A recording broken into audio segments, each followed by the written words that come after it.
खुर्रम साहब ये फरमाइए सर, ब्रिक्स का जो इजलास ईरान हुआ उसमें ईरान ने अमेरिका और इजराइल की मजम्मत का मुतालबा किया, लेकिन यूएई के किरदार को हमने देखा कि उन्होंने ऐसा नहीं होने दिया। और इसी दौरान में मोदी साहब भी वहाँ जाते हैं, वक्त गुजारते हैं, $5 अरब इन्वेस्टमेंट का ऐलान भी कर देते हैं। पाकिस्तान किस तरह से देख रहा है ब्रिक्स वाले सारे मामले को?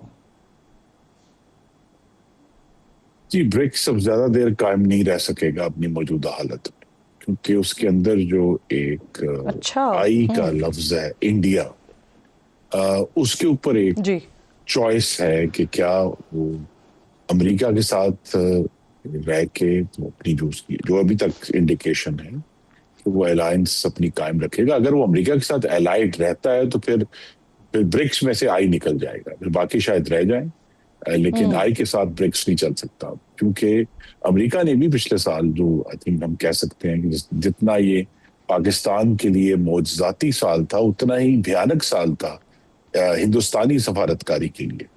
तो वहां अमेरिका ने उनको एक फोर्स किया है सदर ट्रंप ने कि भी आप चूज करें कि आप किसके साथ हैं। तो ब्रिक्स तो असल में बनाया गया था अमेरिका के मुतबादिल कोई मुआशी सिस्टम बनाने के लिए, और जो नई उभरती हुई मुशीयतें हैं।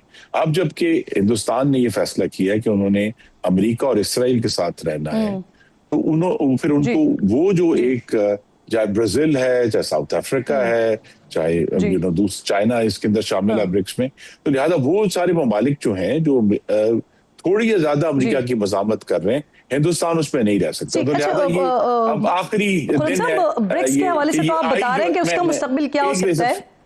एक बात कह रहा हूं कि वो जो आई जो है ब्रिक्स का, वो अब इंडिया की बजाय गालिबन ईरान होगा। अच्छा, इंपॉर्टेंट बात करें, लेकिन